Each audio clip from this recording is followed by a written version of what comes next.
Allegedly, the song Daughter on Beyonce's Cowboy Carter album, well, it's potentially a confession about Jay-Z's mistress, Cathy White. On August 28th, 2011, Beyonce announced her pregnancy at the MTV VMAs. On January 7th, 2012, Blue Ivy was born into this world. So here's where it gets a little crazy. Cathy White was known to be pregnant in 2011. Shortly after giving birth, Cathy died mysteriously in her apartment of a brain aneurysm. The lyrics in the song say, "Your body laid out on these filthy floors, your bloodstains on my custom coutures. Bathroom attendant let me right in. She was a big fan. I tried to stay cool, but your arrogance disturbed my solitude. Now I ripped your dress and you're all black and blue. Look what you made me do." So fans are speculating that Beyonce had Cathy White after Cathy White had the baby and claimed the baby as her own, and that baby is Blue Ivy. Did a single song reopen the Carter family's most persistent mystery, or did the internet just remix a narrative it never let go? Daughter drops like a warning shot, and suddenly timelines, lyrics, and decade-old whispers are colliding again. Not with clear answers, with sharper questions. The track feels like a locked room where the air is thin and the lights are low, a place where grudges talk louder than names.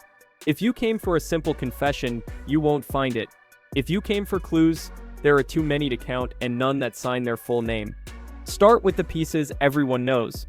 Late summer 2011, a stage, a blazer, a hand placed on a stomach like a mic drop. That moment turned an award show into a global announcement and framed the months that followed as a celebration waiting to happen. Early January 2012, the story completes itself.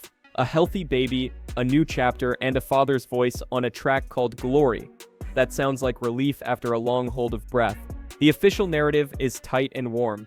Private struggles, public joy, a family sealing the door against noise. On paper, that should have been the end.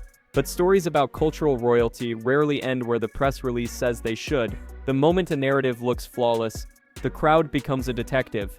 They freeze frames, circle pixels, and declare that if perfection is the headline, there must be a footnote hiding under it. Fast forward to Cowboy Carter, or Daughter arrives with the kind of energy that makes people sit up. It's not tender, it's exact. The song bends genres like heated metal frontier grit fused with a classical edge, a voice that moves from steady to surgical without raising its volume. The lyrics build a courtroom without calling it one. They sketch a trespass, a reckoning, and a speaker who measures herself against legacy and chooses steel over softness. If Lemonade gave you the map of aching and repair, Daughter is a single street where the temperature never drops. It feels ancient, like the old story where betrayal is answered in kind, yet it's dressed in fresh production that keeps you listening for the next turn. And because it refuses to guide you line by line, it leaves just enough space for the public to pour in their own meanings. That empty space is gasoline. The internet brings the spark. The clip that wouldn't die is still doing laps. In a 2011 interview, a dress creases strangely as the singer sits. That's all it takes. A fabric fold becomes a thesis.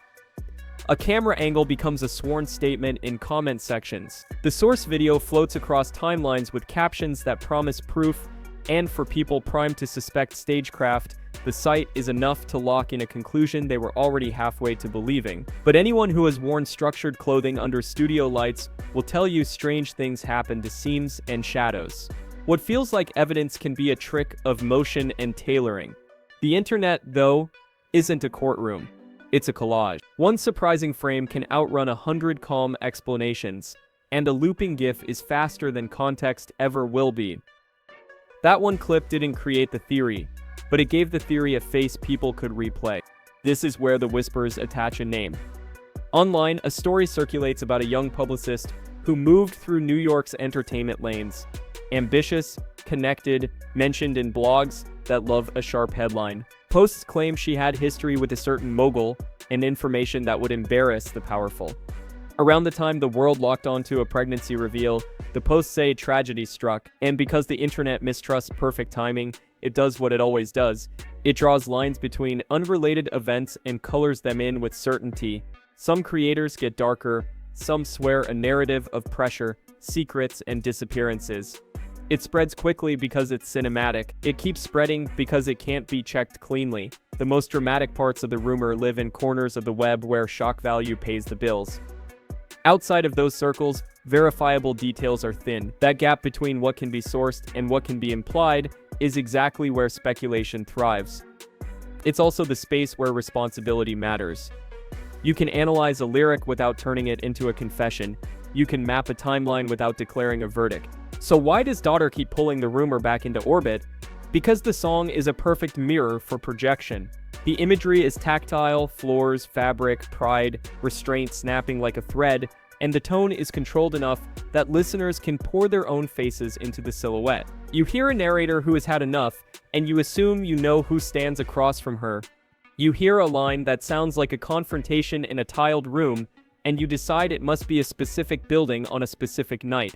But songs are not depositions, they're emotional architecture.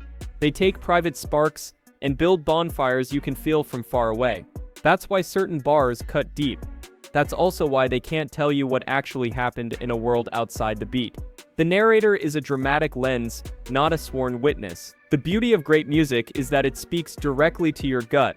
The danger is that it can make your gut feel like a fact. The other reason the speculation never rests is image control.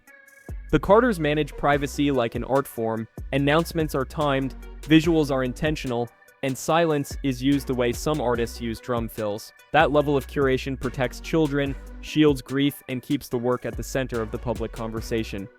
It also creates a side effect. When a brand is that airtight, any rattle sounds like a secret. The distance between the curated image and the public's curiosity fills fast with fan theories. One side sees a family building generational wealth and legacy, the other side sees a vault and assumes the room is full. Each new milestone, awards, tours, viral choreography, reasserts the official story and reactivates the unofficial one. Scroll a standing ovation and there's a comment thread begging for keys to a locked door. That push-pull is older than the internet, but the internet amplifies it until it sounds like background noise you can't turn off. People also love patterns. Even when patterns mislead, they remember other celebrities who hid relationships, denied paternity, or tried to steer narratives away from inconvenient truth until receipts arrived and history tilted. They treat those famous reversals like a template and stamp it onto any mystery with enough heat. It's an understandable reflex. Pattern recognition is how we survive complicated worlds, but it's a shortcut that can turn curious minds into careless ones. Not every guarded story hides the same twist. Not every unanswered question is a cover-up. Sometimes the most unglamorous explanation, the one with no plot twist at the end, is the correct one. The problem is simple. Ordinary truths don't travel as quickly as extraordinary rumors. The timeline with no secret door can't compete with a thread promising a reveal. Pull back to the core again. What's known is boring to people who crave fireworks, but it matters. A public moment in late August, a birth in early January, a celebratory track that frames joy and loss in the same breath, and a long pattern of a couple keeping their private life private. What's guessed is louder, theories about who knew what, who said what, and whether calendar coincidences are choreography. What's projected is the loudest of all, a public that doesn't trust perfection, listening for the squeak that proves their suspicion wasn't wasted. Daughter sits in the middle of all three layers. As music, it's ferocious craft, controlled, cutting, strangely elegant even when it's breathing fire. As a clue, it refuses to be weaponized cleanly.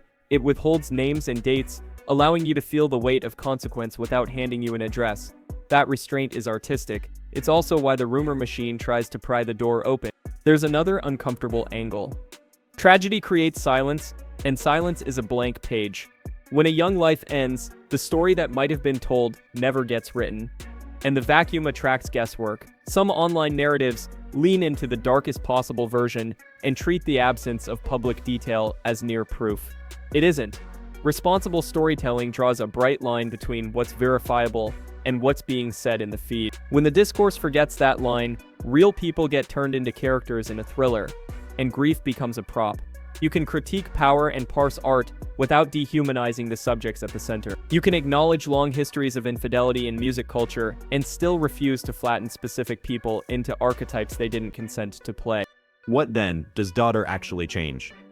It doesn't tidy up the decade of debate, it intensifies it. The track reminds listeners that hurt can calcify into something colder than rage, that lineage can feel like both a crown and a chain, and that pride can become a blade when it's been tested too many times. It's a story song written with the clarity of myth, Not literal, but emotionally true in a way that makes literalists impatient. The brilliance is in the balance. Enough detail to make the room feel real. Enough ambiguity to keep the room unlabeled. That's why people keep replaying it. That's also why some insist it confirms what they already believed.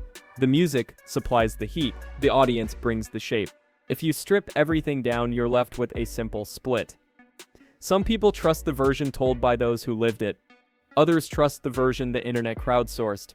One side hears daughter as art sharpening old themes. The other hears a veiled admission and passes around time-stamped screenshots like they're courtroom exhibits. Both groups think the other is missing the point. Maybe both are.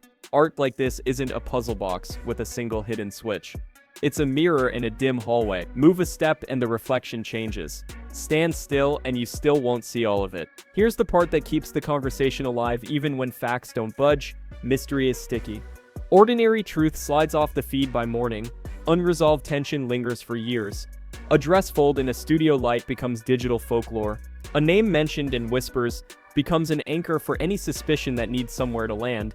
A new song with an old ache feels like the universe nodding at the theory you've been nursing. But sometimes, a fold is a fold. Sometimes a lyric is a lyric. Sometimes we chase a revelation because we're bored with peace. The Carters learned long ago that silence starves some stories and feeds others. They've chosen silence anyway. That choice is its own statement. So no, daughter doesn't close the case. It sharpens the outline. It reminds you how it feels when vengeance walks into a room and locks the door behind it.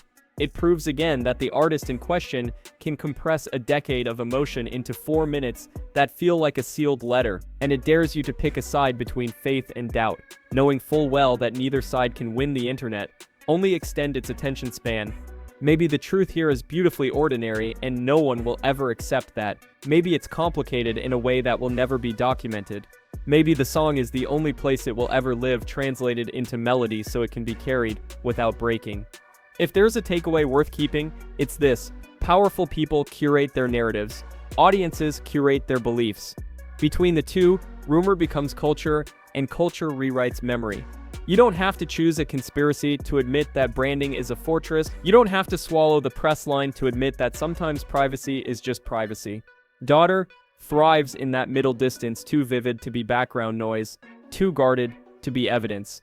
That's why it haunts. That's why the discourse keeps spinning like a ceiling fan you forgot to switch off. And if you're still waiting for a reveal, ask yourself a tougher question. If the truth were ordinary, would anyone listen this closely? If it weren't, would a song be the place it finally spoke? Until someone breaks the silence on the record, not in a metaphor, not in a forum post.